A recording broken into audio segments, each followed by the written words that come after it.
Hello. Hello. हाँ जी, सभी को नमस्कार। चलें। हेलो। हेलो। तो हमने छोटा सा एक फ्रेम रखने की कोशिश की ताकि 7 दिन हम किस दिशा में जा रहे हैं उसका एक व्यू, हाँ बढ़िया, उसका एक व्यू अपने को आ जाए। आ, कुछ हमारे साथी हैं, परिचय करा दूं।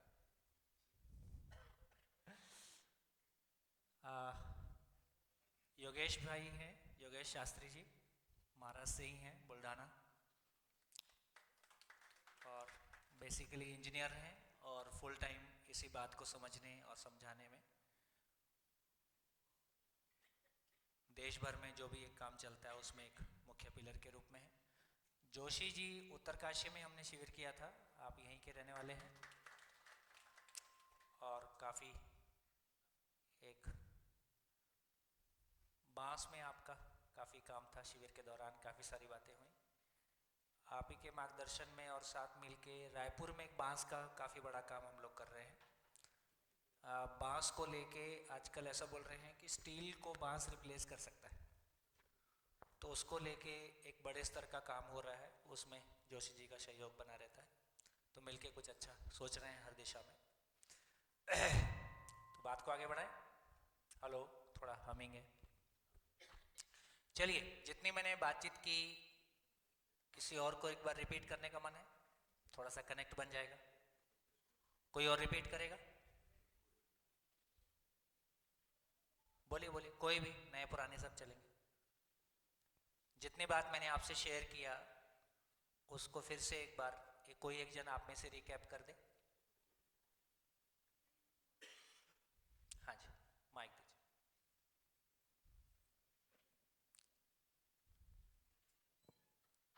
जी सभी आपका को परिचय नमस्कार। परिचय कर दीजिए। जी मेरा नाम रवि शंकर है और मैं छिंदवाड़ा से हूँ, रवि शंकर चरपे। मुझे अभी ये समझ में आया, अभी ठीक है? हाँ, जी, बढ़िया।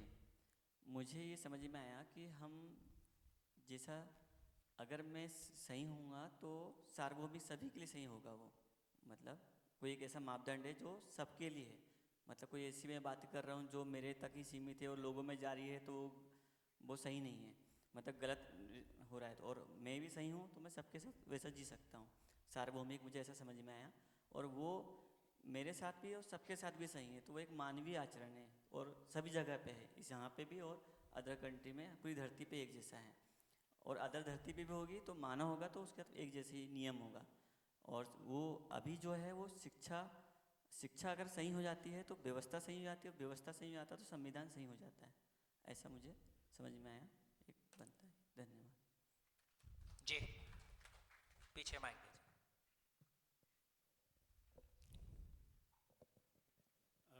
हम लोग एक सर्च कर रहे हैं कि कोई यूनिवर्सल ह्यूमन कंडक्ट हो सकता है क्या, जैसे जो फिज़िकल चीज़ें हैं उससे रिलेटेड नेचर के लॉज हमने समझे हैं, वैसे ही हम एक यूनिवर्सल ह्यूमन कंडक्ट को सर्च करने की कोशिश कर रहे हैं कि अगर वो है तो फिर उसको हम, अगर है तो उसको एजुकेट भी किया जा सकता है।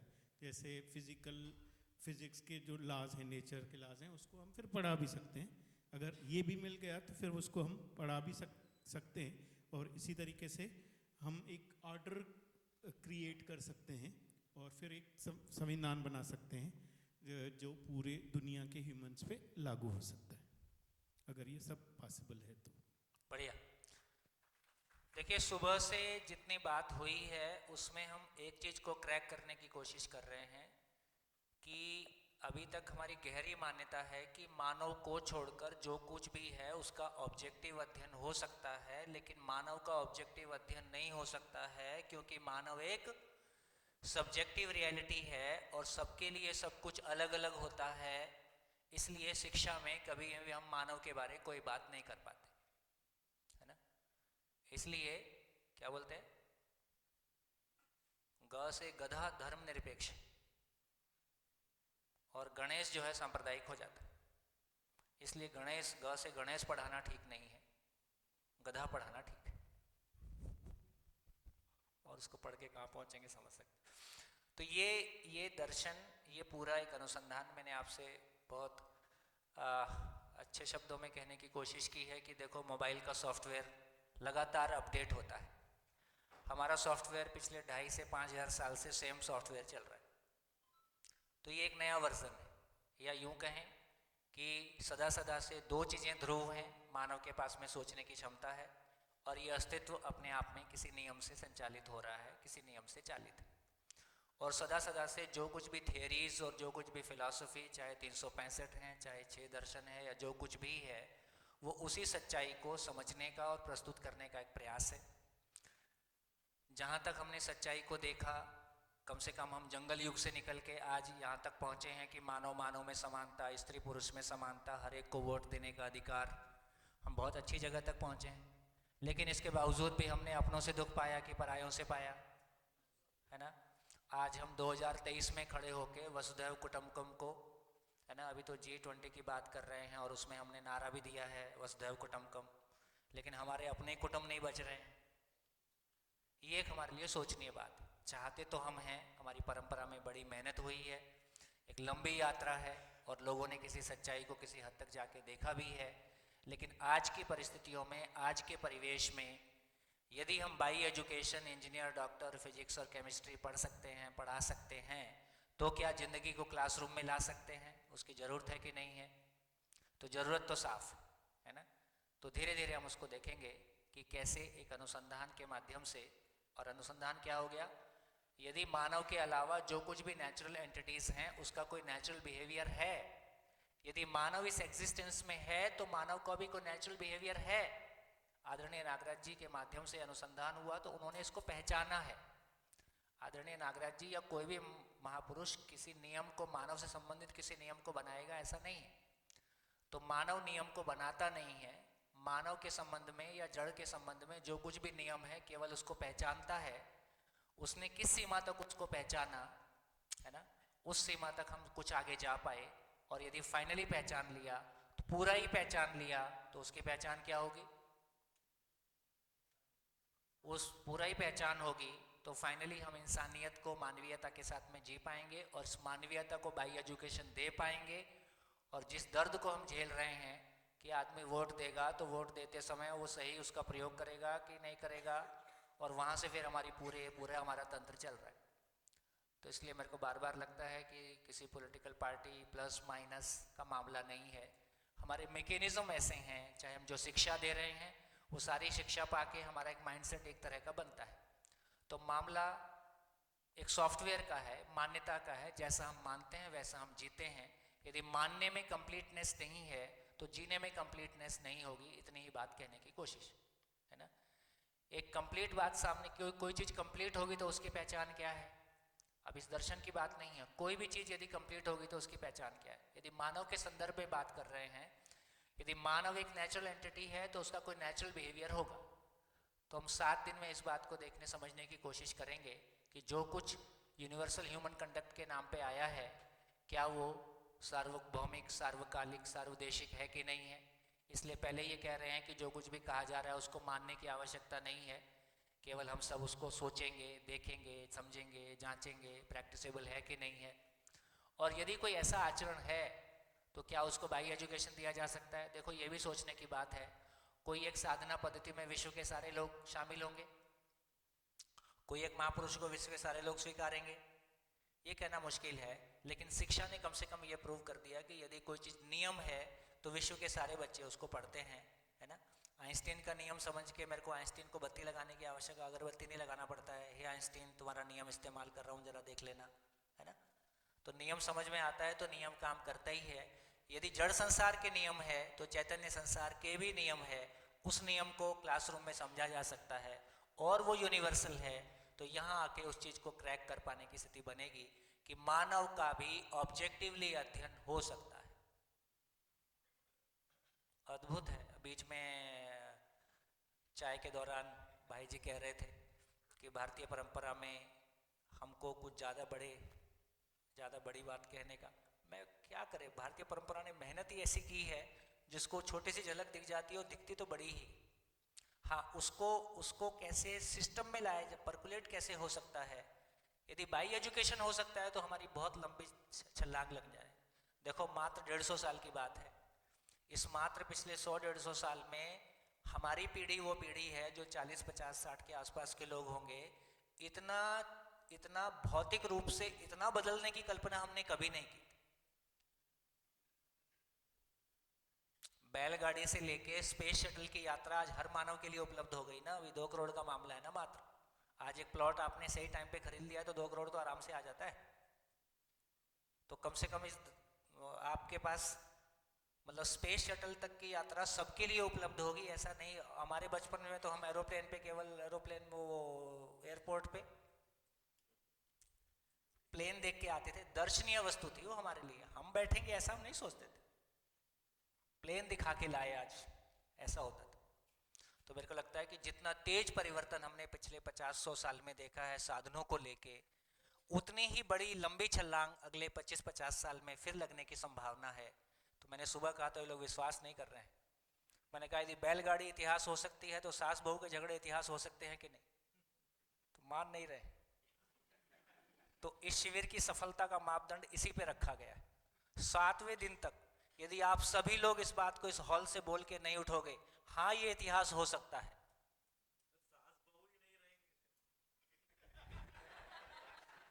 ये जो है पढ़े लिखे की पहचान। सास बहू रहेगा, सास बहू नहीं रहेगा तो आगे कुछ नहीं होगा। तो दोस्तों, बात तो बड़ी लगती है पर इससे कम में कैसे जिएंगे बताओ? अपनों के पास, अपनों के साथ तो हम जीना चाहते हैं ना, और कोई हमारा अपना भी हमको दुख देना नहीं चाहता है। कौन बच्चा अपने माँ बाप को दुख देना चाहेगा? कौन पति पत्नी एक दूसरे को दुख देना चाहते हैं? और मैं भी क्यों अपने आप को दुख देना चाहूँगा? लेकिन उसका सॉफ्टवेयर, उसका मैनुअल मेरे पास नहीं है। तो हम बहुत इंटेलिजेंट मशीन है विदाउट मैनुअल। ये पूरा शिविर आदमी की खुशियों का मैनुअल है। बढ़िया, आपको आशा जम नहीं रही है? हाँ, आपके चेहरे से नहीं दिख रहा, आपको भरोसा हो रहा है। एक रिक्वेस्ट ये है कि जब मैं आगे बढ़ूंगा तो जिन शब्दों को मैं प्रयोग करूंगा और जो शब्द का उसका मीनिंग आपके मन में बहुत सारा कंफ्यूजन पैदा होगा और बहुत सारी चीजें नहीं भी आएंगी। तो एक काम तो ये कर लीजिएगा कि कॉपी के बैक साइड में सारे क्वेश्चंस लिखते जाइए कम से कम, ताकि आपको पता रहे कि उस मोमेंट में मेरा ये क्वेश्चन उठा। और जो जो क्वेश्चन हम ले पाएंगे संदर्भ सहित तो उसको करते भी रहेंगे।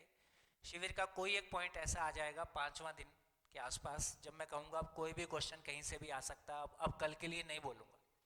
अभी शुरू के 2-3 दिन ऐसा हो सकता है किसी क्वेश्चन के लिए बोल दूँ कि ये कल आने वाला है, ताकि उसका बेस बने भी ना। क्योंकि जब ये बात बोल रहे हैं कि जो कुछ भी कहा जा रहा है आप माने, ऐसी आपसे अपेक्षा नहीं है। ये नहीं, ये अपेक्षा की जा रही है तो फिर समझने की अपेक्षा की जा रही है। तो वो एक प्रोसेस है। मैं कहूँगा आप कुछ मान लेंगे या आप कुछ कहेंगे मैं मान लूँगा, ऐसा नहीं होगा। हम उसको एक क्रम से लेके आगे चलेंगे। क्वेश्चन आपके कम से कम कॉपी में लिखते जाइएगा, धीरे धीरे देखते हैं। चलिए चले, चलिए तो बात को शुरू करते हैं। देखिए, पहले हम चर्चा को 4 भाग में करेंगे। एक चर्चा ये करेंगे कि आखिर हम चाहते क्या हैं। दूसरी चर्चा ये करेंगे कि हो क्या रहा है। तीसरी चर्चा ये करेंगे कि गैप कहाँ पे है। और चौथी चर्चा ये करेंगे कि कैसे चीज़ें हैंडल हो सकती। ठीक है? तो चाहते क्या हैं, हो क्या रहा है, गैप कहाँ पे है, ठीक कैसे होगा, इस बात की चर्चा हम करेंगे।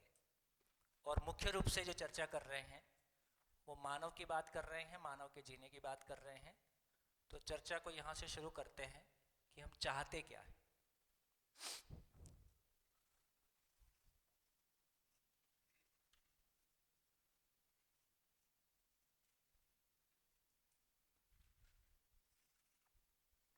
चाहते क्या है,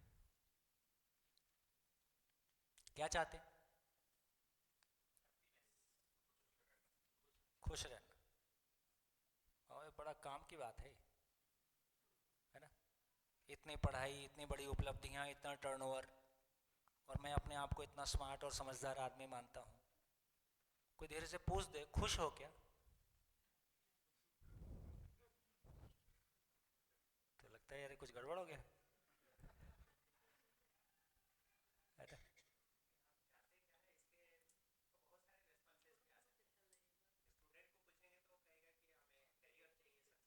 कुल मिला के वो कैरियर से खुश होना चाहता है। उसका फर्स्ट रेस्पॉन्स होगा कि हमारी पढ़ाई में सफलता मिले। हाँ, उससे उसके खुश बाद होना एक- चाहता उसके है। बाद हमारे खुशी के हमने अलग अलग समय पे अलग अलग मापदंड रखे, जी लेकिन कुल मिला के होना खुशी चाहते हैं।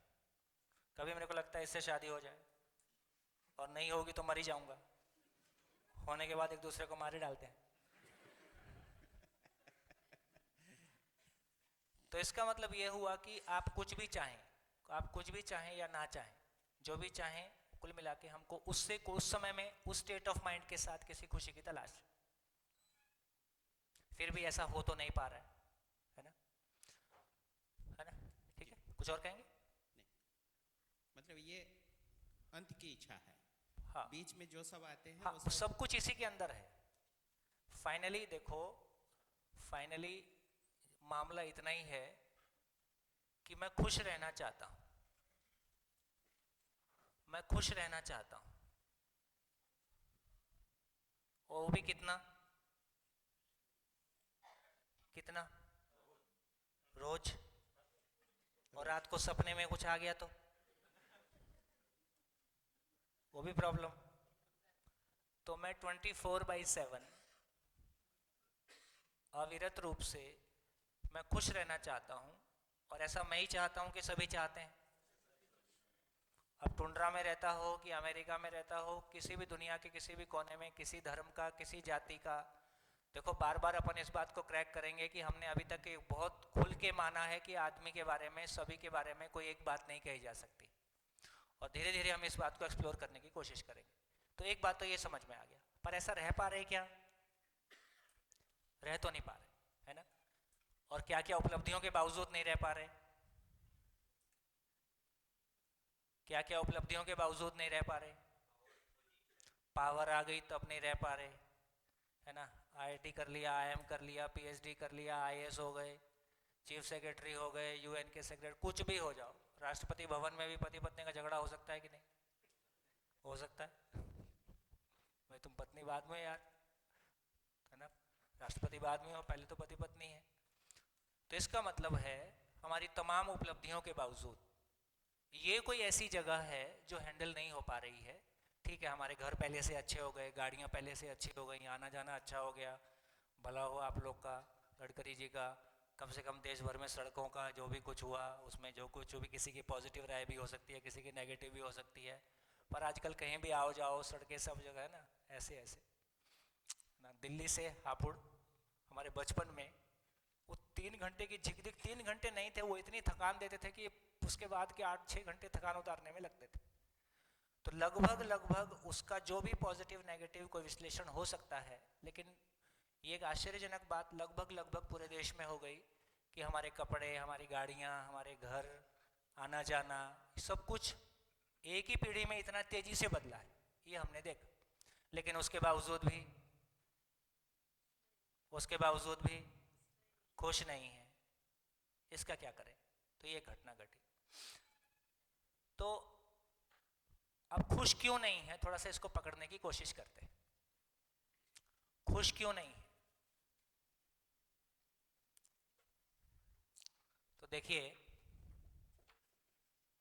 खुश क्यों नहीं है,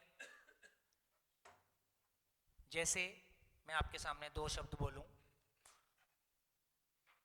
गाड़ी चलाने के प्रति विश्वास और स्वयं के प्रति विश्वास, दोनों में क्या अंतर? गाड़ी चलाने के प्रति विश्वास और स्वयं के प्रति विश्वास। गाड़ी चलाने के प्रति विश्वास कैसे आया?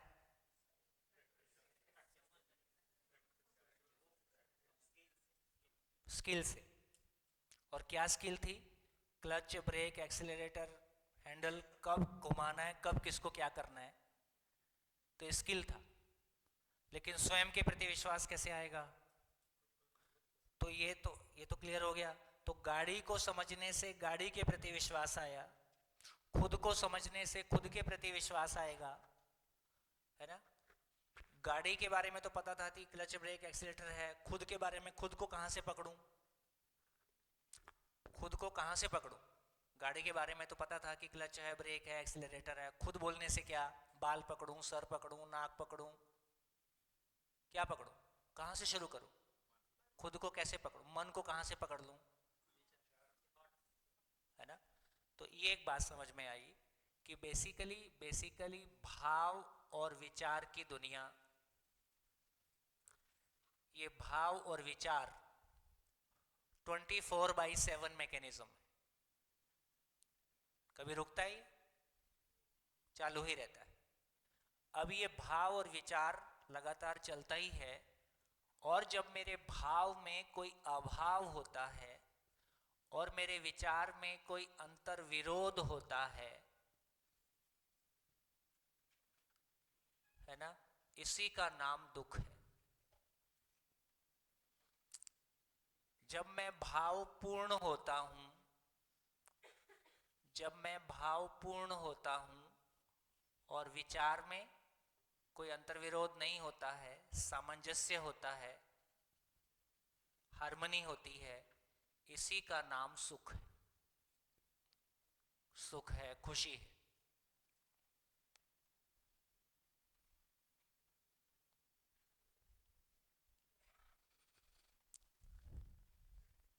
देखिए एक बार बोल देता हूं, ये आपको पीछे बोर्ड पे लिखा हुआ ठीक से दिख रहा है, प्रोजेक्टर पे दिख रहा है, बढ़िया। तो एक बात ये बोल रहा हूं कि आप उतना ही लिखें जितना आपके समझने के लिए आपको बहुत आवश्यक लगे। ये तमाम शिविर YouTube पे पड़े हैं बहुत सारे। एक बार आपकी ऑफलाइन शिविर का इतना ही मतलब है कि हमारी कनेक्टिविटी बन जाए। 7 दिन के शिविर का इतना ही मतलब है कि जो कुछ भी आज हमारी बातें हुई हैं, इस पे हमको भरोसा होने लगे कि ये हो सकता है। देखो कोई काम को मैं शुरू कब करता हूँ, जब मेरे को लगता है कि ये हो सकता है। यदि मेरे को लगता है ये हो ही नहीं सकता है ना। रायपुर में हमारे एक मित्र मारवाड़ी हैं, वो अग्रवाल समाज के, वो समाज के लोगों में आते हैं। तो ऐसी चर्चा कर रहे थे, फ़ोन पे बात हो रही थी, बोले यार हमारे समाज में शादियां हो के जो एक साल में डिवोर्स होने वाली संख्या है बहुत बड़ी हो गई। संयोग से उनके घर में भी कुछ हो गया था। तो मैं देखो आप तो समाज के जिम्मेदार लोगों में से आते हो, आप इस बारे में क्या सोचते हो, मिलके कुछ आपस में चर्चा करते हो कभी? भाई सोम भाई इसमें चर्चा करने की बात है, तो ईश्वर की मर्जी थी। अब ईश्वर की मर्जी है, बात ही खत्म हो गई। अब सॉल्यूशन सोचने की जरूरत ही नहीं है ना। मेरा कंप्यूटर खराब होता है तो मैं नहीं सोचता हूँ कि ईश्वर की मर्जी थी, है ना। अभी वो जोशी मठ में अभी भूकंप आ गया, इतना बड़ा बड़ा दुर्घटना हो रहा है, वहाँ भी हम सोच रहे हैं कि इसका कोई कारण होगा, इसका कोई निवारण होगा, इसका कोई सोल्यूशन होगा। लेकिन मानव की बात आती है तो हम ऐसा नहीं सोचते। मानव की बात आती है तो ईश्वर की मर्जी और बहुत कुछ ऐसा ब्लैक बॉक्स में चला जाता है जहाँ हमको लगता है कि हम कुछ नहीं कर सकते हैं। तो इसका मतलब है कि क्या यहाँ भी कुछ सोचने की जरूरत है कि नहीं है ना। तो यहाँ ये बोल रहे हैं कि इसका मतलब है कि भाव और विचार, तो एक ही बात समझ में आया कि जब मैं कह रहा हूं कि विश्वास में कमी है तो क्या मामला है, अंतर्विरोध है। और जब मैं कह रहा हूं कि मैं भीतर से बहुत विश्वासपूर्ण हूं, विश्वास के साथ हूं, तो मेरे अंदर हार्मनी है, बेचैनी नहीं है, लो फील नहीं करता हूं, एंग्जाइटी नहीं है ना, ठीक फील करता हूं। तो एक ही बात समझ में आई कि मेरा ये जो भाव और विचार का मामला है, ये दुनिया पे मेरा अधिकार नहीं आया। मेरे को कार चलानी आ गई, हेलीकॉप्टर चलाना आ गया, चांद पे लैंड कर गए, है ना, और तमाम बहुत सारे, मैं हजार लोगों की फैक्ट्री चलाता हूँ, 10,000 लोगों के मेरी लोग कंपनी में काम करते हैं, लेकिन मेरे भाव और विचार मेरे से नहीं चलते। मैं एक राज्य को चला सकता हूँ, मैं एक देश को चला सकता हूँ, लेकिन मेरे भाव और विचार मेरे अनुसार नहीं चलते। तो ये जो भाव और विचार की दुनिया है, इस पे हम अगले 7 दिन बात करेंगे। और ये भाव और विचार की दुनिया सबके लिए एक ही है कि अलग अलग है, इन सारी बातों को धीरे धीरे समझेंगे और कहाँ हमने कैसे चीज़ों को हैंडल कर सकते हैं उसको पहचानने की कोशिश करेंगे। हाँ वही तो प्रॉब्लम है। इसका मतलब इतना ही हुआ कि हमारा भाव अल्टीमेटली जो देश और समाज को चला रहा है उसका भाव और विचार भी ठीक नहीं है, तो वैसे ही चलाएगा जैसा उसका स्थिति है, और वैसे ही चल रहा है उसी के लिए। वो ठीक नहीं चल रहा है उसी के लिए बैठ के चर्चा करने की कोशिश है। सब ठीक ही होता तो हमको आपको बैठने की क्या जरूरत थी, ऐसी बात। हाँ जी, तो इसका मतलब ये हुआ कि हम माइक, अब आप जो भी बोलें माइक तुरंत पकड़ें। हाँ आपने कहा कि सबका भाव और विचार एक है या अलग है, प्रश्न करके छोड़ दिया, उत्तर क्या होगा इसका? नहीं नहीं, भाव और विचार एक है मतलब भाव और विचार सभी में होता है। नहीं, हर इंसान के लिए अभी तो अलग अलग ही है। इंडिविजुअल टू इंडिविजुअल, हाँ, तो अलग अलग है। अभी तो ऐसे ही है, अलग अलग। अभी क्या है, अभी जैसे क्या बोलते हैं, सबकी समझ कैसी है, अपनी अपनी अलग अलग। जी, होना अभी क्या चाहिए, आइडियली क्या सबका एक होना चाहिए आपके? अभी अभी जो है पहले उसको देख लेते हैं। अच्छा, अभी सबकी अपनी अपनी अलग अलग, हाँ, और छत एक है, जी, बस इतनी प्रॉब्लम। ठीक। छत एक।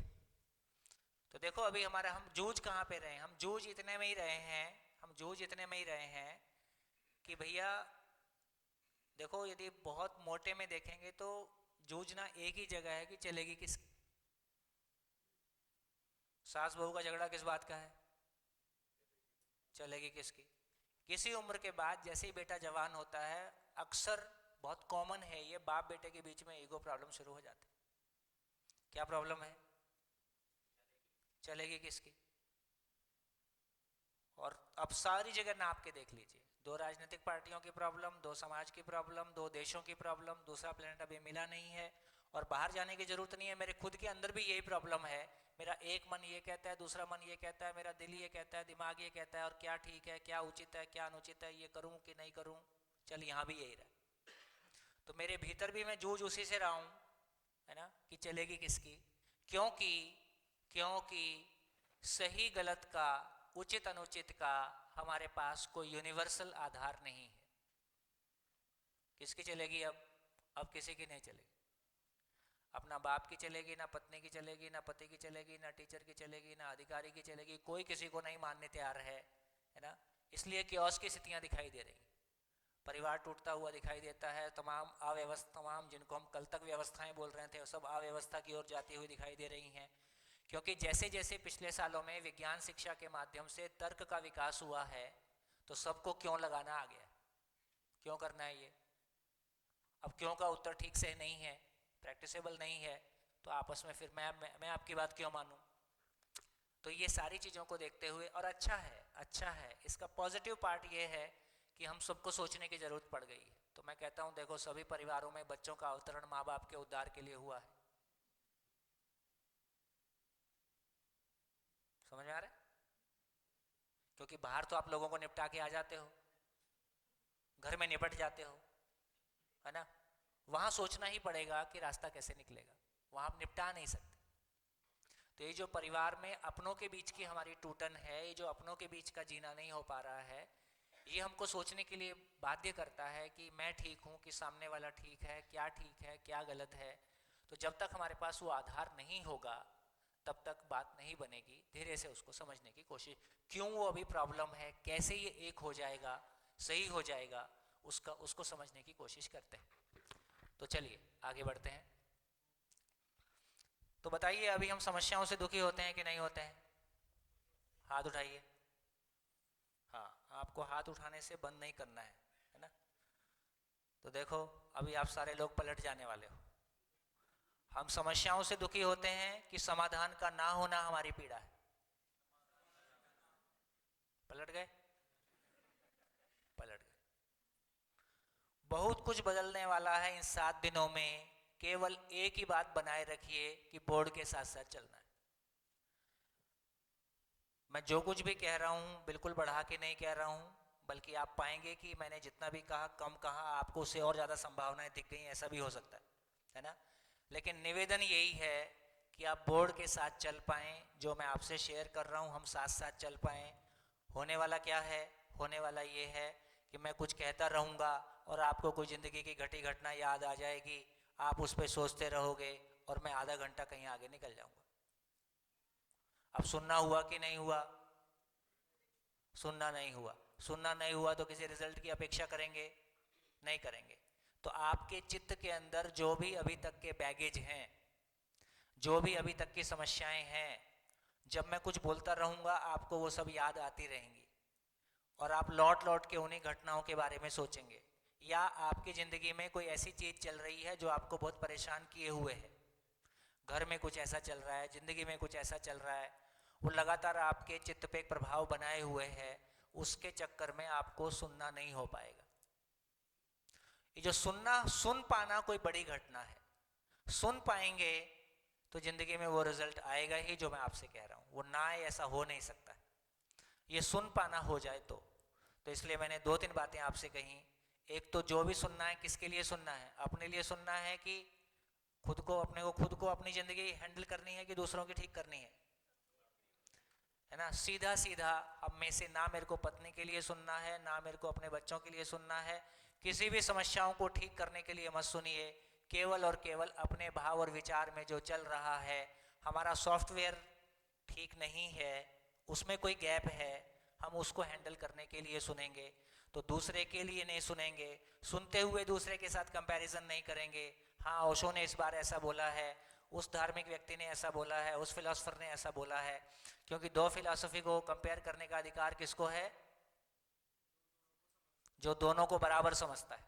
अभी ना हम इसको पूरा समझते हैं ना उसको पूरा समझते हैं, तो कुल मिला के आप दो महापुरुषों में से किसी एक को बोलेंगे कि ये ठीक है वो गलत है, जबकि हमारी हालत अभी कुछ और है। तो ये उचित नहीं है, इससे अपने को कुछ नहीं मिलने वाला है। हाँ, पूरा समझने के बाद में पूरी दुनिया से कंपेयर कीजिए, जो करना है सब कीजिए, लेकिन अधिकार आने के बाद कीजिए। तीसरा, फिर से बोल रहा हूँ, आपके चित्त के जो बैगेज हैं वो परेशान करेंगे। तो उसके लिए एक छोटी सी दवाई मेरे पास है कि जब भी कोई ऐसी समस्या जो आपके परिवार में, आपकी ज़िंदगी में चल रही हो, जो आपको सुनने से रोकती हो, तो कृपया करके कॉपी के बैक साइड में लिख के अपने मन को समझा दीजिए कि देख मैंने लिख दिया है, समय आने से इसको हैंडल करेंगे, अभी बार बार तंग मत करना। तो मन है, मन आने से मान जाता है ना? मन आने से मान जाता है, तो ज़्यादा तंग नहीं करेगा, लेकिन थोड़ा सा उसके बावजूद भी कुछ होगा ही। इसलिए सारी बातों में महत्वपूर्ण बात क्या बोल रहा हूँ, आप बोर्ड के साथ साथ चल पाएँ। जितने भी क्वेश्चन आते हैं कॉपी के बैक साइड में लिख दें। जो भी कुछ कहा जा रहा है आपसे मानने के लिए नहीं कहा जा रहा है। इससे खुला मंच और क्या हो सकता है? इससे खुली बात और क्या हो सकती है ना? तो ऐसा हम साथ चलेंगे। तो मैं आपसे पूछ रहा था, तो यदि मैं ये मानता हूं कि समस्याओं से दुखी होता हूं, और यदि मैं ये मानता हूं कि समाधान का ना होना मेरी पीड़ा है, इससे मेरी जिंदगी में कुछ फर्क पड़ेगा कि नहीं पड़ेगा? इससे कुछ फर्क पड़ता है कि नहीं पड़ता है? या एक ही बात है? पड़ेगा। क्या पड़ेगा बोल के बताओ। माइक उठाओ, माइक उठा के बोलिए, क्या फर्क पड़ेगा? दोनों बातों से क्या फर्क पड़ेगा? तो समस्याएं तो आएंगी, लेकिन एनवायरनमेंट में कुछ ना कुछ तो होएगा ही विच जो आपको टेस्ट करेगा ये। बट अगर हम बोले कि समस्या आई तो मैं डामाडोल हो जाऊंगा, वर्सेस समाधान अगर मेरे पास रहेगा, उसका सोल्यूशन रहेगा, तो उसको कैसे हैंडल करना है, मेरे को क्या करना है, मेरे को क्लैरिटी है, तो I will not be confused. तो हमारा थॉट प्रोसेस सॉल्यूशन सेंट्रिक है कि प्रॉब्लम सेंट्रिक है? प्रॉब्लम सेंट्रिक हो कि सॉल्यूशन सेंट्रिक हो? तो यदि प्रॉब्लम सेंट्रिक होगा तो थॉट प्रोसेस कैसा होता है? मेरे साथ ही क्यों होता है, मेरी किस्मत खराब है, मेरा ही प्रारब्ध खराब है, और है ना? तो मैं कुल मिला के रिएक्शन में, नेगेटिविटी में चला जाता हूँ। यदि मेरे को लगता है कि सॉल्यूशन नहीं है इसलिए कुछ हो रहा है, तो मेरा ध्यान क्या चीज पे जाएगा? तो सॉल्यूशन पे जाएगा। तो मेरा ध्यान फिर सॉल्यूशन पे जाएगा। हाँ जी।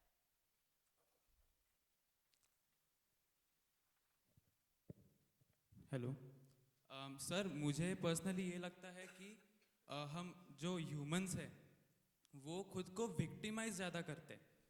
मतलब बहुत कि बढ़िया।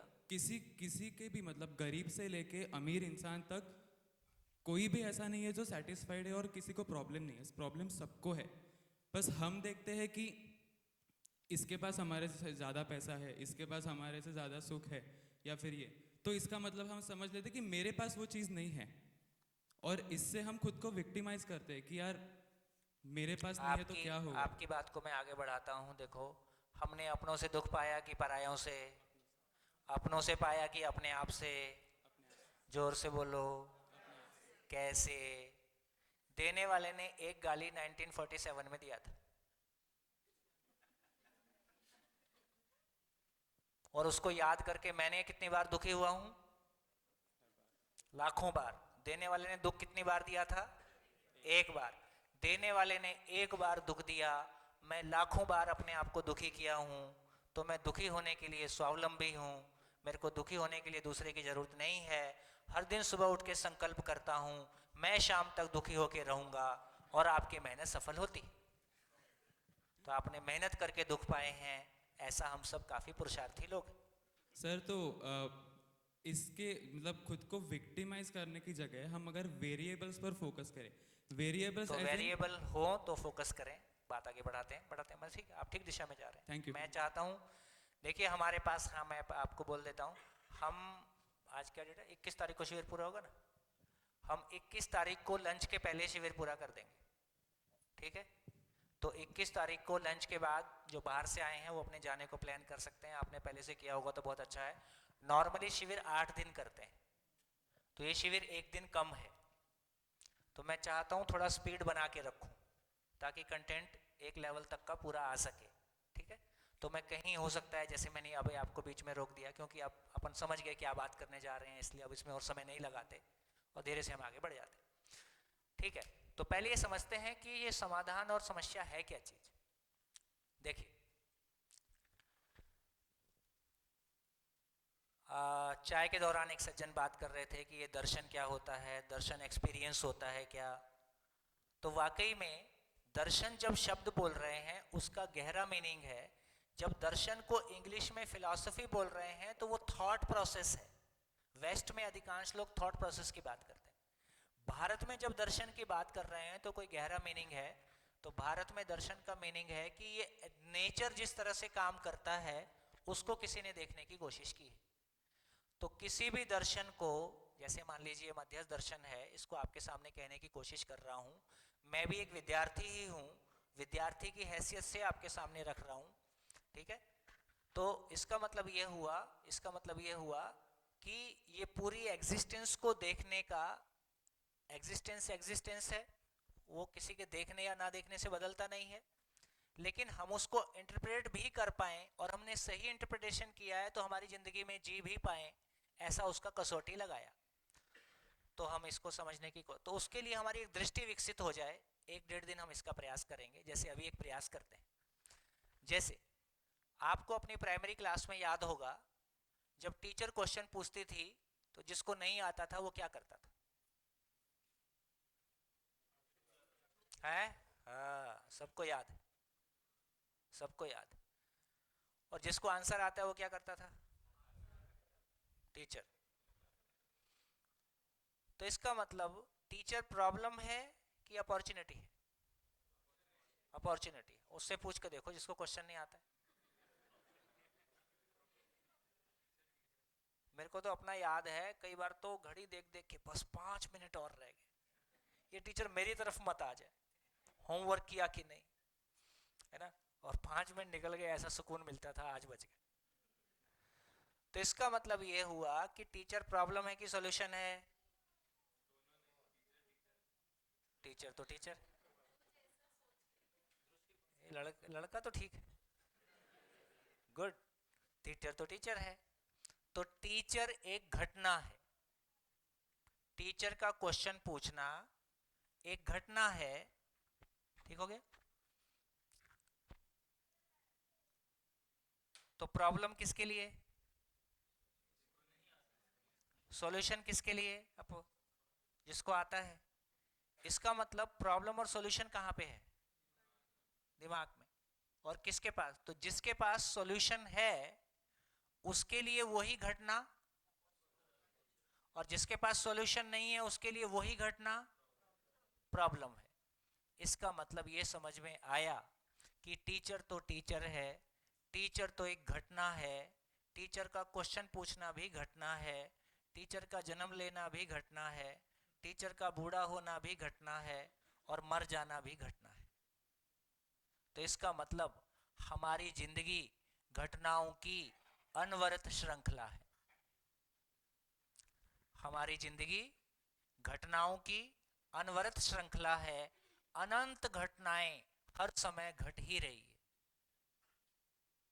श्रृंखला मतलब सीरीज।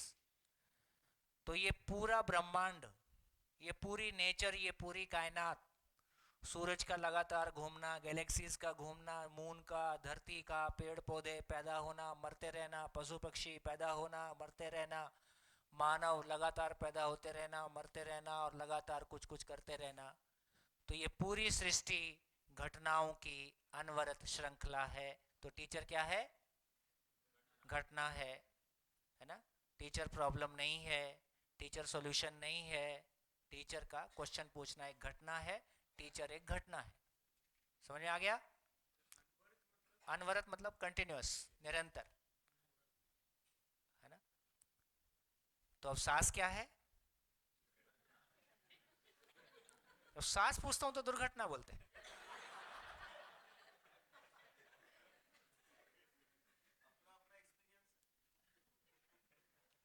और बहू क्या है? सुपर घटना। देखो कितनी जल्दी इतिहास बदल गया। पहले बहू आती थी तो बहू कांपते कांपते आ रही होती, आजकल बहू आती है तो सांस कांप रही होती है ना? ये मात्र पिछले 30 साल की कहानी। तो इसका मतलब है कि कितनी तेजी से चीजें बदल रही हैं, कितनी तेजी से सारे संदर्भ बदल रहे हैं। तो एक हमारी क्लैरिटी बनी, एक हमारी क्लैरिटी बनी। क्या बनी? क्या बनी क्लैरिटी? क्या बनी क्लैरिटी? क्या बनी क्लैरिटी? घटनाएं सुख दुख का कारण नहीं है। इसलिए शादी होना ना सुखी होने का कारण है, ना दुखी होने का कारण है। बच्चे होना, देखो कोई समय बच्चे नहीं होते हैं तो लोग मंदिर मस्जिद जाके, गुरुद्वारे जाके मन्नतें मांगते हैं, और एक दिन ये भी मन्नतें मांग रहे होते हैं ये कहीं चला जाए तो हम भी जी लें। लगभग 10-12 तक आते आते, और बच्चा भी बिल्कुल भाग के, जैसे वो पशु खूंटा चढ़ा के भागता है ना, तो बच्चा भी बिल्कुल बाहर ही जाना चाहता है। क्यों? फ्रीडम चाहिए। तो इसका मतलब है कोई दिन बच्चे का आना खुशी थी, आज बच्चे का जाना खुशी है। कोई दिन शादी होना खुशी है, कोई दिन हम दिल्ली में हम स्कूल एजुकेशन के साथ में काम करते हैं, कोई कोई का कमेंट याद रह जाता है। वो 6 साल की बच्ची अपनी माँ को बोल रही है, मामा 10 दिन के लिए कहीं चली जाओ, मैं जीना चाहती हूँ। और मामा को लगता है मैं तुम्हारे लिए जी रही हूँ। क्या है ये? तो एक गहरा निष्कर्ष। हाँ जी, मेरे माइक की आवाज़ कम है क्या? पीछे आ रही है? मेरे को ऐसा शंका होती है कि नहीं आ रही तो मैं जोर से बोलना पड़ता। आ रही? अभी आ रही है? अभी आ रही है? आ रही? आ रही? नहीं आ रही? थोड़ी बड़ा। हाँ, मैं क्यों मेहनत करूं, माइक मेहनत करेगा। हेलो? हाँ, आप थोड़ी ठीक लग रही। हाँ, ये भी एक घटना है। देखिए ये बड़ा निष्कर्ष है, घटनाएं सुख दुख का कारण नहीं है। एक बड़ा निष्कर्ष है। नौकरी लगना सुख नहीं है, नौकरी छूटना सुख। एक समय वो था, मैं मेरी जिंदगी की घटनाएं शेयर करता हूँ, कि नौकरी लग जाए। हम दिल्ली की कंपनियों में, उस समय इतना ऑर्गेनाइज सेक्टर नहीं था ये, कंपनी में जाके बायोडाटा दे के आया करते थे कि भाई आए तो बता देना। एक समय वो था जब 3 महीने में 3 kg वेट लूज हुआ, नौकरी कैसे छूटे। मेरा दोस्त जिसका सिलेक्शन एयरफोर्स में, वो क्या एसएसबी इंटरव्यू होता है डायरेक्ट, एसएसबी के थ्रू डायरेक्टली एयरफोर्स में चला गया था। वो 5 लाख रुपया 91 में हाथ में लेके घूमता था, कोई मेरी नौकरी छुड़वा दो। उस समय 5 लाख रुपया बड़ा अमाउंट होता था। उसको सॉफ्टवेयर इंजीनियर था और एयरफोर्स में चला गया। उसको लगता था नहीं मेरे को तो अमेरिका जाना है। अब वो एयरफोर्स वगैरह में बॉन्ड रहता है, बॉन्ड ब्रेक नहीं कर सकते आप। तो ऐसी, तो इसका मतलब क्या हुआ? नौकरी लगना सुख का कारण नहीं है, नौकरी छूटना सुख का कारण नहीं है। शादी होना, बच्चे होना, घर बनना, मकान बनना, सब तो बन गए ना हमारे। ऐसे तमाम लोग हैं ना, सब घर वर सब बन गया, बच्चे भी जैसे सेटल होना चाहते थे हो गए, लेकिन हम तो खुश नहीं हैं। आज भी कोई गैप लगता ही है। इसका मतलब है घटनाएं सुख दुख का कारण नहीं है, मेरी स्टेट ऑफ माइंड मेरे सुख दुख का कारण है। मैं क्या चाहता हूं ये सुख दुख का कारण है। बात पहुंच रही? जब मैं चाहता था कि नौकरी छूट जाए, और मेरे घर वाले नहीं चाहते थे, वो चाहते थे नौकरी करे, तो मेरे लिए तो नौकरी छूटना ही सुखदायी था उस समय। हाँ, छूट गया उसके बाद भी सुखी हो गया, ऐसा नहीं। इसका मतलब है हमारे भीतर हमारी अपनी संस्कार की यात्रा है, हमारे बहुत सारे इच्छा के बंधन हमारे भीतर बने रहते हैं, ये हो जाए तो सुखी हो जाऊंगा, ये हो जाए तो सुखी हो जाऊंगा। लेकिन अंततः निष्कर्ष यही आता है कि घटनाएं सुख दुख का कारण नहीं है, मेरी स्टेट ऑफ माइंड सुख दुख का कारण है। हाँ, स्टेट ऑफ माइंड से कैसे बाहर निकलूं जो मेरे को किसी जगह में फंसा के रखती है, ये धीरे धीरे समझेंगे। हाँ जी, इससे क्या फायदा हुआ? ये निष्कर्ष आने से कुछ फायदा हुआ नहीं हुआ? नजरिया बदल गया। क्या नजरिया बदल गया, बोल के बताओ। हाँ हाँ, तक हम उसको एज अ प्रॉब्लम देख रहे थे, बट हम ये देखने की कोशिश करेंगे कि इसमें से मेरा क्या फायदा हो सकता है इस सिचुएशन से। और फायदे को भी थोड़ा सा, अभी फायदा मतलब पैसा कितना मिलेगा, अभी फायदा का मतलब ऐसा, फायदे को भी बड़े फायदे में देखेंगे कि जिंदगी के रूप में फायदा क्या है, उसमें पैसे का फायदा भी शामिल है। कई बार पैसा लुटा के या पैसा नियोजित करके, जैसे हम इस काम को कर रहे हैं, मैं 92 में जॉब से रिजाइन किया, इसका मतलब मैं आपको कोई मेरा जीने का मॉडल आदर्श ऐसा नहीं बता रहा हूँ, लेकिन उस समय की आवश्यकता रही होगी, मेरी मनस्थिति रही होगी। इन 30 सालों में मैंने एक पैसा नहीं कमाया, उल्टा घर से लगाया। ये जितने लोग शिविर ऑर्गेनाइज कर रहे हैं, इनको शिविर ऑर्गेनाइज करके क्या मिल रहा है? देखो, बोलने वाले को तो फिर भी एक सम्मान मिलता ही है, वो चाहे ना चाहे, है ना। बहुत सारे लोग आपको जानते ही हैं, फिर आपको अप्रिशिएट करते ही हैं, आपको अपना मानते ही हैं। लेकिन जो ऑर्गेनाइज कर रहे होते हैं उनमें तो बहुत सारे लोगों का पता भी नहीं होता है कौन ऑर्गेनाइज कर रहा है इसके पीछे। लेकिन ये सब क्यों ऑर्गेनाइज करते हैं? कोई बड़ा फायदा का मतलब है मेरे किसी भाव और विचार में मेरे को किसी तृप्ति की जगह बनती है, मेरे को किसी सुकून की जगह बनती है, कुछ करके मुझको अच्छा लगता है और वो मेरे लिए उपयोगी होता है। तो इससे एक बात पे ध्यान चला गया कि घटनाएं सुख दुख का कारण नहीं है, जबकि अभी हमारी सारी जिंदगी कैसी है। देखो, यहां से बड़ा निष्कर्ष आता है, क्या कभी भी घटनाएं हमेशा अनुकूल रहेंगी? ठंडी गर्मी आएगी, शरीर में बीमारी हारी होगी, उम्र कम ज़्यादा होगी, उसके साथ साथ बाल सफ़ेद होंगे, चेहरे पे झुर्री आएगी, अपना कोई मरेगा, पैसा कम ज़्यादा होगा, एक दिन रिटायर हो गए, पति पत्नी में से दोनों साथ जाएंगे, एक दिन पहले जाएगा, एक कोई पहले जाएगा, कोई भी पहले जा सकता है ना, पर बहुत संभावना है कि साथ साथ नहीं जाएंगे और दोनों के बाद एक रहेगा ही। कहाँ तैयारी है, कहाँ ऐसा सोच रहे? तो इसका मतलब है ये पूरी जिंदगी को देखते हैं तो सारी घटनाएं मेरे अनुकूल घटेंगी क्या? नहीं घटेंगी। तो घटनाओं का अनुकूल हो जाना सुख का कारण है। मैं खुश कब होता हूं? जब मैं उस घटना को पॉजिटिवली हैंडल कर लेता हूं, जब मैं उस घटना को पॉजिटिवली हैंडल कर लेता हूं, वैसा घटना घट जाए। कुल मिला के दोनों में होता यही है कि मैं एक एक्सेप्टेबल मोड के साथ में होता हूं कि हाँ, ये मेरे को स्वीकार है, ऐसा ही मैं चाहता था। तो बेसिकली कहने की स्थिति ये है कि इसका मतलब ये हुआ कि फाइनली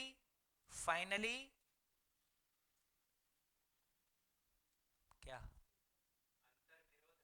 बस घटना इतनी।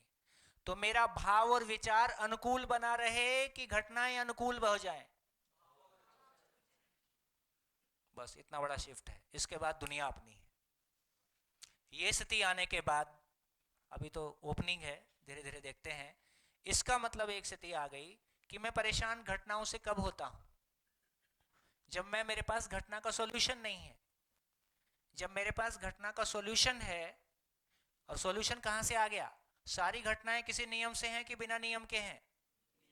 सारी घटनाएं किसी नियम से हैं, और वो नियम की समझ मेरी बन गई। वो नियम की समझ मेरी बन गई तो कोई भी घटना में मैं प्रभावित नहीं हुआ तो आपको कैसा लगता है? देखो, अब इसी शहर की घटनाएं हैं, 30 साल से सुना रहा हूं, आज पहली बार मौका लगा है इसी शहर में बैठ के सुनाने का।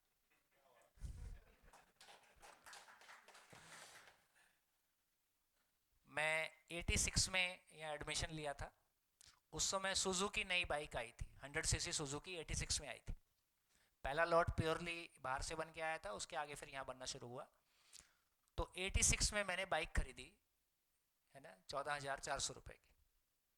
और मैंने खरीदी उस चक्कर में थी कि मेरे को लगता था कि मेरे कॉन्फिडेंस में कमी है, और जब मैं बाइक चलाऊंगा और जब मेरे दोस्त मेरे को देखेंगे तो कुछ हो जाएगा।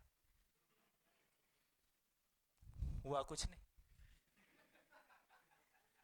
तो मेरी दोस्त बाइक, तो मेरा तो जो रुझान था वो खत्म, बाइक चलाने का इंटरेस्ट खत्म हो गया। तो मेरी बाइक 4 साल मेरे दोस्तों ने चलाई। उस बाइक का ये पता नहीं होता था है किसकी, क्यों कभी किसी क्या। तो उसका एक काम और था जो वो समाज में परोपकार का काम करती थी, उसमें अपॉइंटमेंट लगती थी। मंडे कौन लेके जाएगा, तो सबको अपनी गर्लफ्रेंड घुमानी होती थी और अपनी बाइक उपलब्ध रहती थी। तो आज मैं लेके जाऊंगा, कल वो लेके जाएगा, ऐसा उसका नंबर लगा रहता था। तो एक दिन मेरा एक दोस्त ले गया, मैं तो क्लास में था। तो मेरे को दूसरे दोस्त ने आके बताया कि उसका एक्सीडेंट हो गया और गाड़ी हेड ऑन ट्रक के साथ, ऐसा गाड़ी ट्रक ऐसे घूमा और बाइक ने 70-80 की स्पीड पे आके पिछले वाले चक्कर में टक्कर मारी। और 19 दिन की गाड़ी, जिसका जन्म हुए मात्र 19 दिन हुए थे, उसका पूरा शॉकर ऐसे मुड़ के टेढ़ा हो, आगे की गाड़ी पूरी गई। तो मेरे दोस्त ने मेरे को क्लासरूम में आके बताया कि और वो एक्सीडेंट हो गया और गाड़ी डैमेज हो गई। तो मेरे मुंह से निकला, वो उसका नाम नहीं लूंगा, पता नहीं कौन यहाँ पहचान का निकला है। तो मैंने कहा कि वो कैसा है? बोले वो ठीक है। मैं कोई नहीं। बाद में याद आया गाड़ी डैमेज हो गई।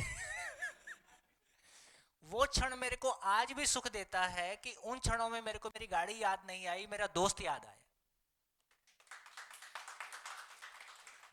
तो जब भी कोई मानव, जब भी कोई व्यक्ति किन्हीं क्षणों में परफॉर्म कर पाया, पवित्रता से जी पाया, उस घटना को पॉजिटिवली हैंडल कर पाया, वो नेगेटिवली प्रभावित नहीं किया, उसने वही किया जो एक मानवीय आचरण हो सकता था, वो क्षण हमको कैसे लगते हैं? सुखद लगते हैं। मेरी जिंदगी में ऐसे बहुत क्षण थे जब मुझको गलती करने का अवसर था, मैंने गलती नहीं किया। कोई क्षण ऐसे भी थे जब गलती करने का अवसर था, मैंने गलती किया।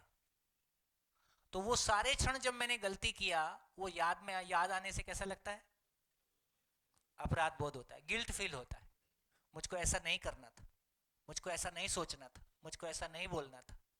और जब भी मैं ठीक जी पाता हूं तो इसका मतलब है सुख दुख कहां है? सुख दुख कहां है?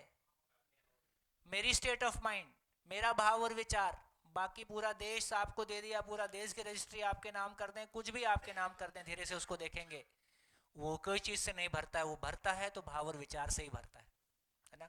इसका मतलब है, यहाँ एक बढ़िया सूत्र काम करता है, यदि स्वयं के प्रति विश्वास है और नहीं है, इसका पता कैसे चलता है? यदि स्वयं के प्रति विश्वास है तो दूसरों की अयोग्यता से प्रभावित ना होना ही मेरी योग्यता हो जाती। दूसरों की अयोग्यता से प्रभावित ना होना ही मेरी योग्यता है। दूसरों की अयोग्यता से प्रभावित हो जाना ही मेरी,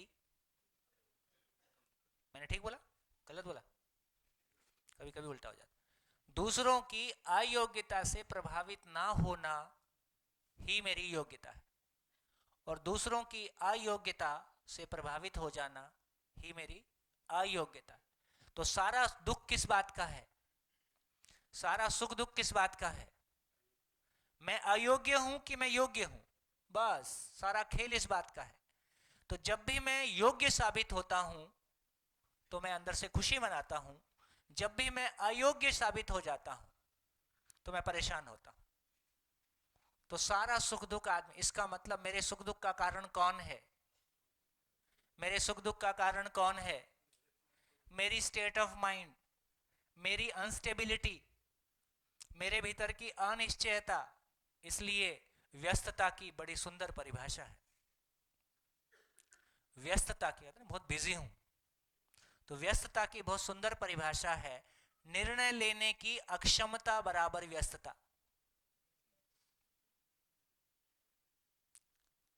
निर्णय लेने की अक्षमता बराबर व्यस्तता। हम जिंदगी के अर्थ में सही निर्णय नहीं ले पाए, इसलिए इतनी सारी फाइल खुली हुई हैं कि सब जगह मेंटली ऑक्युपाइड हैं और इच्छाएं कहीं अतृप्त हैं और उसमें तन मन धन लगा ही रहता है और जैसी अपेक्षा है वैसा रिजल्ट आता नहीं है, ये हमारी परेशानी का कारण है। तो मेरी अक्षमता ही मेरी पीड़ा है। क्या चीज की अक्षमता? मुझको भाव और विचार चलाना नहीं आता। हाँ, मेरी इनकॉम्पिटेंस। तो बेसिकली क्या हो गया, मैं कैसा चाहता हूं कि मेरा भाव और विचार कैसा हो? मेरा भाव और विचार कैसा हो? हमेशा के लिए सुखदायी हो। मेरा भाव और विचार हमेशा के लिए सुखदायी हो। तो यदि मेरे को मेरे भाव और विचार पे अधिकार आ, जैसे कार चलाने पे अधिकार आ गया है, खाना बनाने पे अधिकार आ गया है, खेती करने पे अधिकार आ गया है, सॉफ्टवेयर लिखने पे अधिकार आ गया है ना? सोच के खुश तो होते हैं ना कि क्या लोगों ने कैलकुलेशन लगाई होगी, धरती से एक सैटेलाइट उड़ाते हैं और मून पे लैंड कर देते हैं, धरती भी घूम रही है 1,00,000 किलोमीटर पर आवर, है ना? चांद भी घूम रहा है ना? और उसके बावजूद सब कुछ ठीक ठाक हो जाता है। लोगों ने सोचा होगा, जब इतनी प्रिसाइजनेस, इतना प्रिसीजन हो सकता है, इतनी एक्यूरेसी हो सकती है, तो इसका मतलब है जिंदगी में भी उतनी ही एक्यूरेसी की जरूरत है। जिंदगी पे उतना ध्यान दे दिया, 7 दिन के अंदर अंदर आप भी देखेंगे कि कैसे जिंदगी में कोई एक्यूरेसी आने लगती है और हमको सुखद संभावनाएं दिखने लगती हैं। तो दोस्तों, मुझको मेरा भाव और विचार चलाना नहीं आता है। बस मेरे दुख का एक ही कारण है, घटनाएं सुख दुख का कारण नहीं है ना? 1000 करोड़ आ जाए, मैं तो इन शिविरों में, है ना, 12,000 करोड़ से लेके इस देश के वर्तमान और पास्ट में और होने वाले तमाम पीएम से लेके तमाम बहुत सारे और नेता, तमाम बहुत से शिविरों में सभी तरह के लोग आते ही हैं। और अच्छी बात है कि बहुत आर पार बातचीत करने का मौका मिलता है, सभी पर्दे बीच में से हटा के बात करने का मौका मिलता है। तो पता चलता है कुछ फर्क नहीं पड़ता। बताओ, कितने 1000 करोड़ होने से आपका भाव और विचार हमेशा के लिए सुखदायी हो जाएगा? बोलो बोलो बोलो। काम ही कुछ नहीं करता उधर, है ना? कौन सा पद पाने से भाव और विचार हमेशा के लिए सुखदायी हो जाएगा? कुछ नहीं, उधर कोई दवाई काम ही नहीं करती। पूरी धरती की रजिस्ट्री आपके नाम कर दें तो हो जाएगा? तो भी नहीं हो जाएगा। तो ये एक अलग दुनिया है। इसलिए मैंने जो सुबह कहा था, सुबह जो मैंने बात बोली थी कि हमारी जिंदगी में कुछ ऐसा है जो मुझको पता नहीं है और मुझको पता भी नहीं है कि मुझको पता नहीं। जिंदगी मुश्किल नहीं है। इसलिए मेरे को जो कॉन्फिडेंस आता है ये कहते हुए कि सास बहू के झगड़े इतिहास हो सकते हैं, बिल्कुल हो सकते हैं। 7 दिन बाद आप बोलोगे, मेरे कोई शंका नहीं है।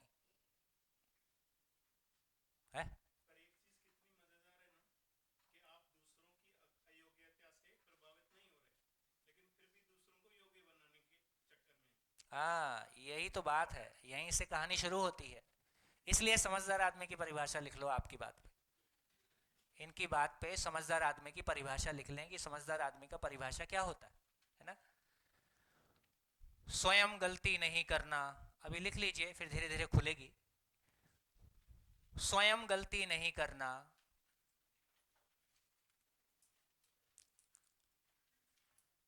हमारे पास अभी कहाँ कोई परिभाषा, ना हमारे पास सही आदमी की परिभाषा, ना हमारे पास पति की परिभाषा, ना पत्नी की, ना सास की, ना बहू की। आपस में लड़ेंगे नहीं तो और क्या करेंगे? कोई प्रोडक्ट लेके आते हैं, उसकी पूरी डेफिनेशन होती है ना। ISI ISO किस बात का है? देखो, सोचने की बात है। तमाम प्रोडक्ट का ISI ISO होता है कि नहीं होता है? पूरे वर्ल्ड में लोहा किस क्वालिटी का होगा? हमारे छत्तीसगढ़ में वर्ल्ड की टॉप क्वालिटी का लोहा पाया जाता है, जो उठा के मिट्टी के भाव में जापान चला जाता है और जापान उसको जाके अपने समुद्र में डंप कर देता है।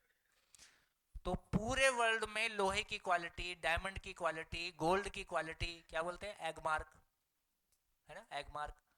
ये आदमी की क्वालिटी कुछ होगी कि नहीं होगी? हमारी पीड़ा किस बात से है? हमने दुख कहां पाया है? गोल्ड की क्वालिटी के कारण दुख पाया है कि आदमी की क्वालिटी के कारण दुख पाया है?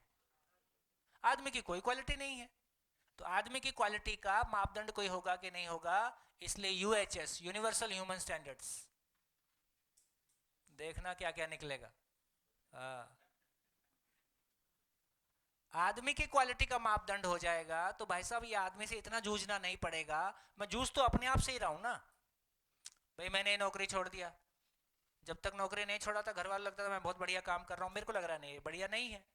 तो घर वालों का बढ़िया और मेरा बढ़िया एक था कि अलग अलग हो गया? अलग। मेरी बीवी का बढ़िया और मेरा बढ़िया एक था कि अलग अलग हो गया? अलग अलग हो गया। मैं उनको दुख देना चाहता हूँ कि सुख देना चाहता हूँ? मैं तो सुखी देना चाहता हूँ, पर मेरे से दुखी हो रहे कि सुखी हो रहे? दुखी हो रहे। अब मेरी इसमें क्या गलती है? तो जिसको वो जिंदगी मान रहे हैं वो मेरे को जिंदगी नहीं लग रही है। अब नहीं लग रही है तो नहीं लग रही है।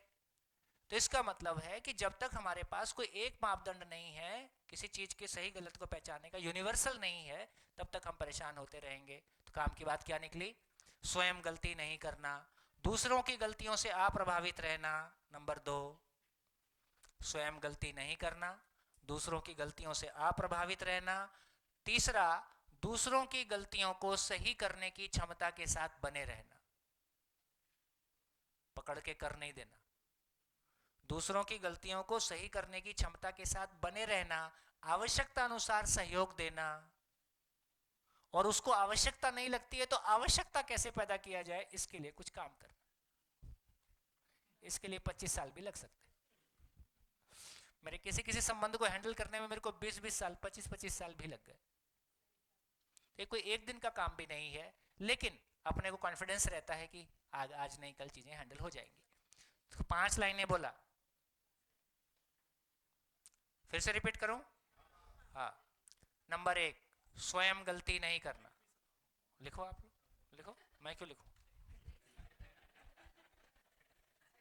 जिसको लिख, जिसको, मैं इंग्लिश आती नहीं है।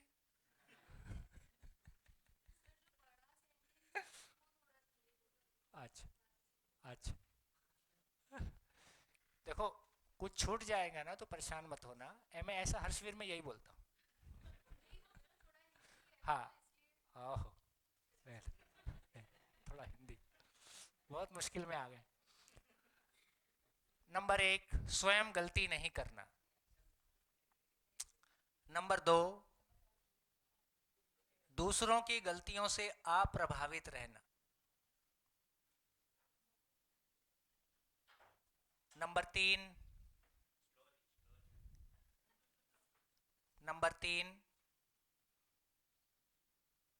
दूसरों की गलतियों को ठीक करने की क्षमता के साथ बने रहना। दूसरों की गलतियों को ठीक करने की क्षमता के साथ बने रहना। चौथा, आवश्यकता अनुसार सहयोग देना, जितना उसकी लेने की स्थिति हो, आवश्यकता अनुसार सहयोग देना।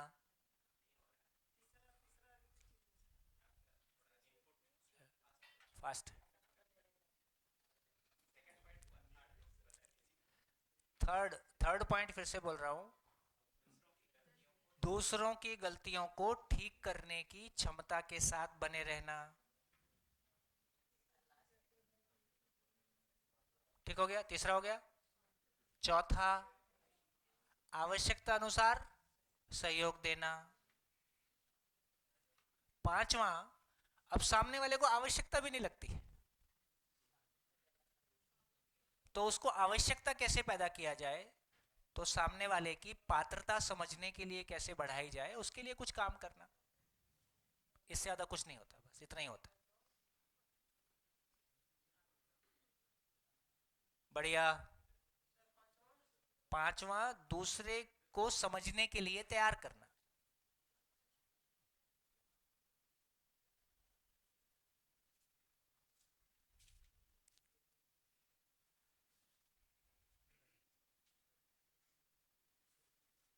बढ़िया, ठीक हो गया। तो इसका मतलब ये हुआ, जो आपने एक बात छेड़ दी, इसलिए मैंने ये परिभाषा लिखाई। देखो, दूसरों किसी भी घटना को हैंडल करने की मिनिमम क्वालिफिकेशन क्या है? किसी भी घटना को हैंडल करने का मिनिमम क्वालिफिकेशन है कि आप उससे नेगेटिवली प्रभावित नहीं होते। इसमें पुराना एग्जांपल एक लेते आया हूं, मेरे को अच्छा लगता है। सर फटा हुआ केस डॉक्टर के पास आया, उसको देख के डॉक्टर बेहोश हो गया। अब क्या करना पड़ेगा? पहले डॉक्टर का इलाज होगा, तब तक वो मर जाएगा। ठीक? तो इसका मतलब ये हुआ, इसलिए कभी कभी हम लोग हॉस्पिटल में जाते हैं तो हमको लगता है कि डॉक्टर सेंसिटिव नहीं है, जैसे मैं दुखी हो रहा हूं मेरे पेशेंट को देख के, इसको दुख नहीं हो रहा है, उसको दुख होएगा तो इलाज नहीं कर पाएगा, है ना। तो इसका मतलब ये हुआ कि यदि मैं घबरा जाता हूं, यदि मैं कॉन्फिडेंस लूज करता हूं, तो फिर मैं परफॉर्म नहीं कर सकता। इसलिए ये किसी ने मेरे को बाद में बताया कि वो मेडिकल जो सर्जन है, ये उसके बायलॉज में कुछ रहता है कि वो अपनों का ऑपरेशन नहीं करेगा, क्योंकि एक सर्जन यदि अपनी वाइफ का ऑपरेशन करते समय इमोशनल हो गया या उसको अंदर से कोई फियर आ गया तो परफॉर्म नहीं करेगा। बढ़िया हो गया। तो इसका मतलब क्या हुआ, किसी भी घटना को हैंडल करने की मिनिमम क्वालिफिकेशन है कि मैं उससे नेगेटिवली प्रभावित नहीं होता। यदि आप नेगेटिवली प्रभावित हो गए हैं तो कृपया करके चुप रहिए, क्योंकि अब जो आप बोलने वाले हैं और तेल फैलाने वाले हैं।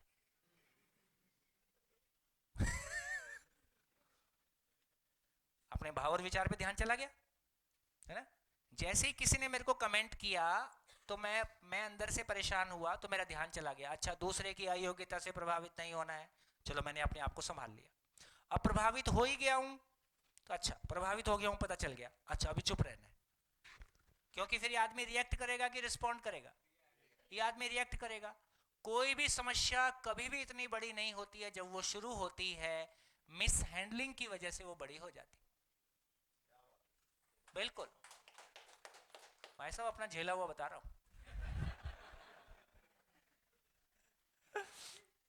कोई भी प्रॉब्लम जब शुरू होती है, चाहे कोई बीमारी है, चाहे कोई संबंध में कम ज्यादा है, वो शुरू में कभी भी इतनी बड़ी नहीं होती।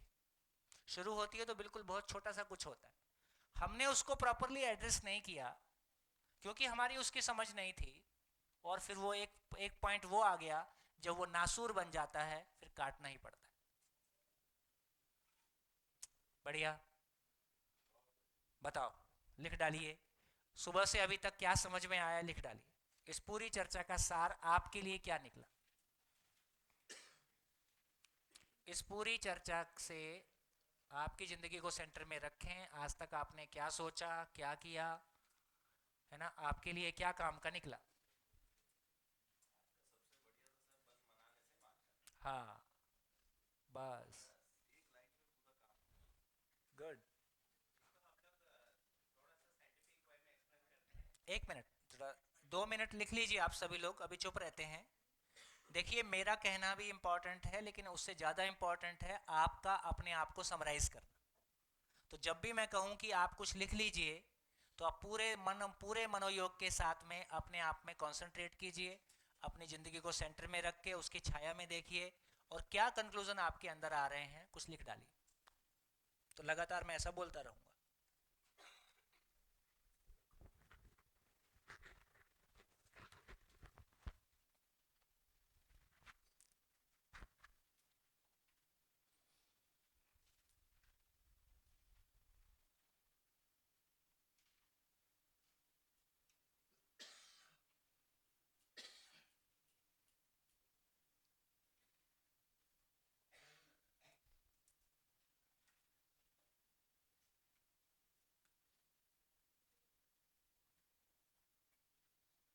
नहीं नहीं, फैन नहीं बोल रहा हूँ, नहीं नहीं नहीं, मैं तो ब्रेक का पूछ रहा था।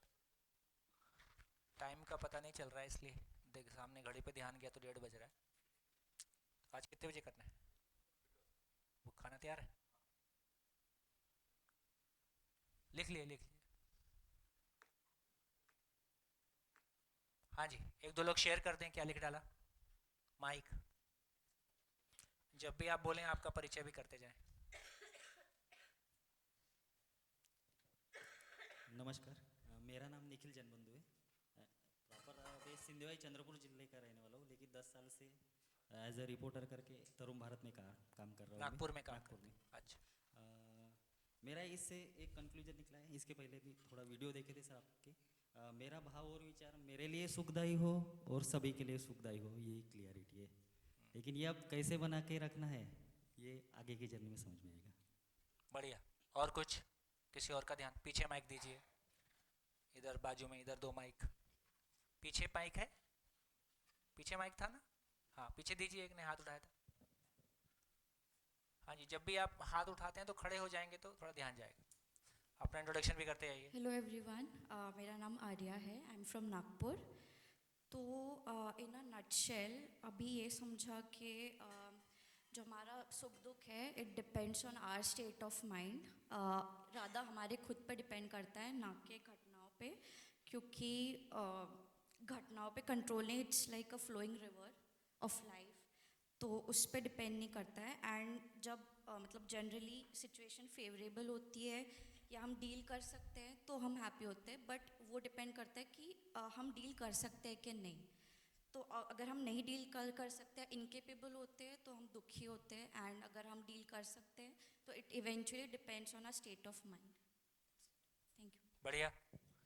ऐसा समझने से आपको क्या लगता है आपकी ज़िंदगी में क्या फ़र्क पड़ जाएगा? सो के विचलित नहीं होना है ज़्यादा, मतलब थोड़ा सा एक आशा बढ़ती है कि नहीं यार ठीक से जिया जा हाँ, सकता है। हाँ, कि मतलब सिचुएशन को डील करने के ऊपर डिपेंड करता है कि एक्चुअली हमारा मतलब कैसे पर्सपेक्टिव डेवलप होगा। हाँ, पर्सपेक्टिव कैसे डेवलप। हाँ जी। हेलो, मेरा नाम रंजना है, नागपुर से हूँ। हमने लिखा है कि भाव और विचार हमें हमेशा पॉजिटिव रखने चाहिए। हाँ, चाहिए से वैसे होता नहीं। हाँ, और दूसरा हमारे सुख दुख का कारण हम स्वयं ही है। दूसरा हमारे सुख दुख का कोई कारण ही नहीं है। दूसरा सुखी है तो भी हमें दुख होता है, हम दुखी है तो भी हम दुखी होते हैं। हम तो काफ़ी मेहनती लोग हैं। मेरी 2 लाख सैलरी है ये प्रॉब्लम नहीं है, उसकी 10 हो गई है ये प्रॉब्लम हो गई। तो दूसरे के कारण भी उसको भी अच्छा, जिसके लिए मैं सोच के दुखी हो रहा हूँ उसको पता भी नहीं है ना, उसको पता भी नहीं है, और मैं बहुत सारा दुखी होते रहता हूँ जी। हेलो एवरीवन, मेरा नाम Swati, I am from Nagpur. Sir, मैं ये सोच रही हूँ कि मेरा हर एक भाव और विचार अगर कृतज्ञता में रहे तो मैं बहुत खुश रहूँगी। बढ़िया। हाँ जी। मेरा नाम कपिल है, मैं हैदराबाद से आया हूँ अपने माता पिता के साथ। मेरे लिए सबसे जिस चीज़ पे ध्यान गया है कि ये बहुत ही एम्पावरिंग हो सकता है कि जो भी है, अगर जैसे मैं गाड़ी चलाना सीख गया, अगर मैं ज़िंदगी चलाना सीख जाऊँ, और हम सब सीख ही सकते हैं, तो एक बहुत ही एम्पावरिंग है। तो उसका हिंदी शब्द मेरे को पता नहीं है कि एम्पावरमेंट का क्या हिंदी शब्द है, but the ball is in my court. अब मेरे को करना है जो भी करना है। मैं कंपनी चला सकता हूँ, अपने भाव और विचार नहीं चला सकता हूँ, ये कैसे होगा? जी जी, एक माइक पीछे। हाँ ठीक है, हाँ बोलिए बोलिए, आप बोलिए। एंटायर डिस्कशन से हम इसको थोड़ा सा साइंटिफिकली बताते हैं कि सारी दुनिया की जो भी एक्टिविटीज़ हो रही है रोज़, ये स्टिमुलस और रेस्पॉन्स की एक गेम है। स्टिमुलस में 3 चीज़ें आती है, व्यक्ति, वस्तु या परिस्थिति, और इसके प्रति हमारी जो रेस्पॉन्स होती है वही निर्णायक है कि हमें सुख मिलेगा या दुख मिलेगा। लेकिन आखिरी में आपके ऊपर एक प्रश्न आएगा, मेरी समझ तो मैं पहले व्यक्त कर रहा हूँ। तो सिचुएशंस जो हैं, अभी की स्थिति मानव का ये है कि व्यक्ति, वस्तु और परिस्थिति के अनुसार अपना सुख दुख का निर्णय कर लेता है। दैट मीन्स बाहर की परिस्थितियों के अनुसार हमारा सुख दुख गवर्न होता रहता है। अभी पता चला कि हमारे भाव विचार ही सबसे बड़ा पावरफुल एजेंट है, और ये अगर पॉजिटिव है, कंस्ट्रक्टिव है, प्रोडक्टिव है, मीनिंगफुल है, सिचुएशन के अनुसार अनुकूल है, तो फिर बाहर की तीनों परिस्थितियाँ यानी स्टिमुली ये मीनिंगलेस साबित हो सकती है। इतना बड़ा पावर या रिसोर्स हमारे हाथ में हर समय हर पल उपलब्ध है। बहुत बढ़िया। लेकिन प्रश्न यहीं पे अटक जाता हूँ मैं कि ये भाव विचार को नियंत्रण करने की क्या तरीका रहेगी? अगले 6 दिन यही करना, और क्या। असली मुद्दा तो वहीं पर है। इसी हॉल से आप बोल के जाओगे जी, है ना? ठीक है, क्योंकि बोलने में theoretically it looks very simple कि यहीं पे सब अटका हुआ है भाव विचार। हाँ, पहले अपन वो प्लेटफॉर्म क्रिएट कर रहे हैं, है ना, ताकि धीरे से जब कंटेंट आएगा तो जैसे कहा कि हम पर्सपेक्टिव डेवलप कर रहे हैं ताकि दर्शन को कैसे सुनना है, हाँ, उसके लिए आंखें अपनी थोड़ी सी विस्तार कर रहे हैं। हाँ जी, मेरे को, हाँ जी आप बोल दीजिए। बहन पीछे एक माइक उठाई, माइक के लिए उठाई थी, उनको दीजिए। हेलो, हाँ, एक माइक पीछे myself Asad, I am from Nagpur. जो सोम त्यागी जी ने अभी बताया उससे एक ही लाइन का मैंने जो ये किया है कि जो सिचुएशन आती है उस वक्त जो अपनी उसको डील करने की, हैंडल करने की जो मनस्थिति है, ये बहुत इंपॉर्टेंट रोल प्ले करती है। अगर आप उसको पॉजिटिव वे से डील करके समझो, उससे डील करोगे तो निकल जाओगे। अगर उसको निगेटिव उसमें चले गए तो काम हो गया फिर। हाँ जी, पीछे वो बहन। नमस्ते, हाँ। मेरा नाम रश्मि है, रश्मि बख्शी। एक वाक्य में कंक्लूजन ऐसा निकाल सकते हैं कि घटना तो घटने ही वाली है ज़िंदगी में कोई ना कोई। हाँ। मेरा रिमोट मेरे को किसी को देना नहीं है। बस, बहुत शानदार। और मेरा खुशी का रिमोट मेरे पास रहे। हाँ, और दूसरा एक वाक्य मुझे ऐसा कंक्लूजन के तौर पे ऐसा भी मैं रखना चाहती हूँ कि मतलब ये देखना है हमको कि मेरे थाली में भी लड्डू है, पर मेरे को हमेशा दूसरों की थाली के जलेबी क्यों दिखती है। वो मेरे थाली में भी लड्डू है तो वो मेरे को नहीं दिखता। हमेशा इसको हमको कंट्रोल करना है, दूसरे के थाली का जो दिखता नहीं है। करना है, इसको ये समझना है कि इसका मतलब कोई बड़ा वाला लड्डू होता है जो मेरी थाली में नहीं है। वो लड्डू को पकड़ के लाना है। हाँ जी, आगे चले। नमस्ते, मेरा नाम अरविंद शास्त्री है।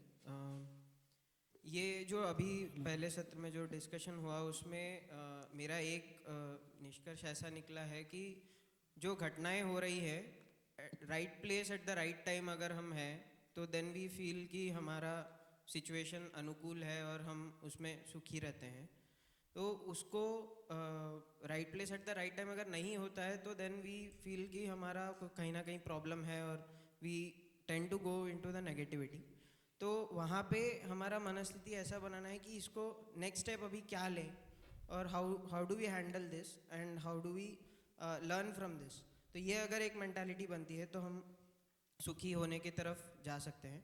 और दूसरी बात ये है कि जैसे अभी आपने बोला था दूसरों की अयोग्यता से प्रभावित ना होना या दूसरों का जो अयोग्यता है उसमें उनको कैसे सहयोग देना। तो ये जो बात है इसमें एफर्ट का जो ये आता है पैरामीटर कि कितना एफर्ट हम करेंगे उनको, जैसे आपने बोला 30 साल से आप जो कर रहे हैं तो how much effort do we put in, तो वो उसका पैरामीटर कहीं ना कहीं मैच करने की ज़रूरत है। क्योंकि वो जब तक अगर अनुकूल है तो फिर तो बिना एफर्ट के हो जाएगा तो then we will feel more happy. But जहाँ पे एफर्ट लगता है तो it tends to go into negativity. बढ़िया। हाँ जी, लास्ट। हेलो, मेरा एक क्वेश्चन है कि अगर हम एक्सटर्नल सिचुएशन से परटर्ब नहीं होंगे तो फिर हम एक्सटर्नल चीज़ों को ठीक करने क्यों जाएंगे, क्यों कोशिश करेंगे? समझाने में अगर मैं एक्सटर्नल सिचुएशन से परटर्ब नहीं हो रहा हूँ तो फिर मैं एक्सटर्नल चीज़ों को करेक्ट करने की कोशिश क्यों करूँगा? वही तो बिल्कुल वैसे ही है जैसे एक डॉक्टर कर रहा होता है ना। तो इसका मतलब है एक तो ये समझ में आया कि जब भी मैं किसी सिचुएशन को हैंडल कर पाता हूँ तो मुझको उसमें अपने होने का पता चलता है। तो बेसिकली देखो, हम सुबह उठ के आईना देखते हैं, क्या करते हैं? आईना देख के अपना कपड़े बाल वाल सब सेट करके हमको कंफर्म हो जाता है कि अब सब कुछ ठीक ठाक है। तो आईने से देख के हमको ये कंफर्म हुआ कि सब कुछ ठीक है। तमाम घटनाओं में मैं जैसा परफॉर्म करता हूं उससे तो तमाम घटनाएं और हर दूसरा व्यक्ति की आंखें और उसका व्यवहार मेरे लिए आईना है अपने आप को देखने के लिए। तो हर घटना में मैं अपना आईना देखता हूं कि मैं कैसा था। जैसे मैंने उस घटना में सुनाया मोटरसाइकिल वाली में कि मैं उसमें जो मेरे को सही रिस्पॉन्ड करना था मैंने किया, और वो खुशी मैं आज भी सोचता हूँ। वो 30-35 साल पुरानी बातें हैं, फिर भी मुझको उतना ही अच्छा लगता है उस घटना के लिए। तो इसका मतलब ये हुआ कि मैं अपने आप को जानना चाहता हूँ, मैं अपने आप को इवॉल्व करना चाहता हूँ। लेकिन मैं अपने आप को जानना चाहता हूँ तो यदि कोई भी व्यक्ति अपनी जर्नी चाहता है तो उसको पता होगा कि वो खड़ा कहाँ पे है, पहुँचना कहाँ पे है और उसका ट्रैक कैसे होगा ना। गूगल से पूछते हैं तो कैसे बताता है? Your location your destination. तो ना तो मुझको अभी अपनी लोकेशन का पता है ना डेस्टिनेशन का पता है, इसलिए जर्नी भी नहीं है।